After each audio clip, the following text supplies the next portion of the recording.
So ito so kaya ko na akong proposal kay body is that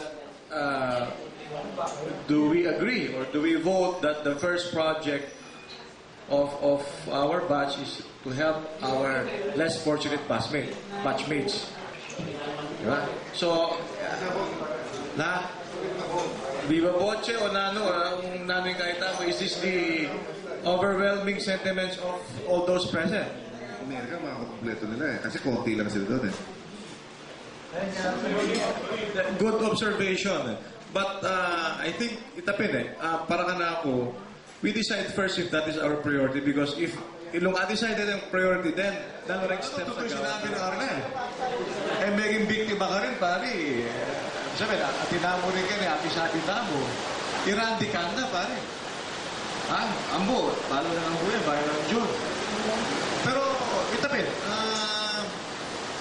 kaya nila gawin ka natin. Alam naman sinabi kayo, i-organize kayo batch 3, batch 66. Sinabi na naman na yung kaklase ko, kasi potakalo, may pakarina yan, nung halimbawa sopan tayo.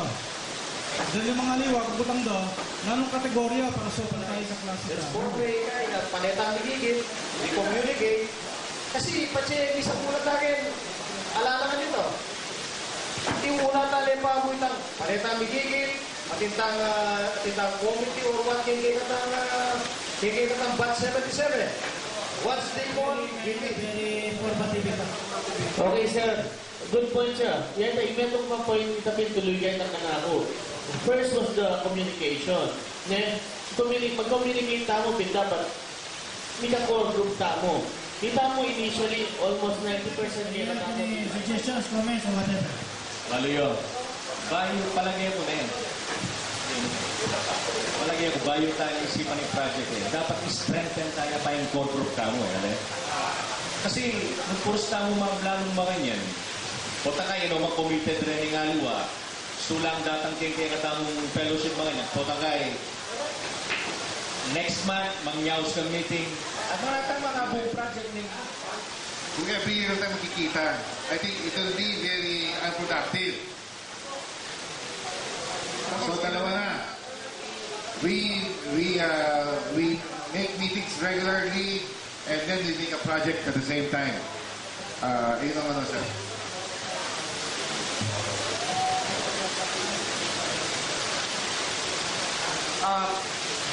Pwede tayong reconcile naman ito Diba? Itang project tamo how to implement it is, siyempre, sabi natin, ni Rico, Papay, Sida, before we can implement that, we have to be together. Sasama-sama natin ngayon. Hindi malayo sa parang Rotary meeting. I'll give you, ngayon, si Dan Lapid. Outgoing IPP siya ng Western Pampanga. Mabigat to handle. Because, sinasabi ko, bakit kamukha rin ng natin? Because, pagkaupo ka, We now have plano. the President. Yes! We now have the Vice President for the U.S. and the rest of the world.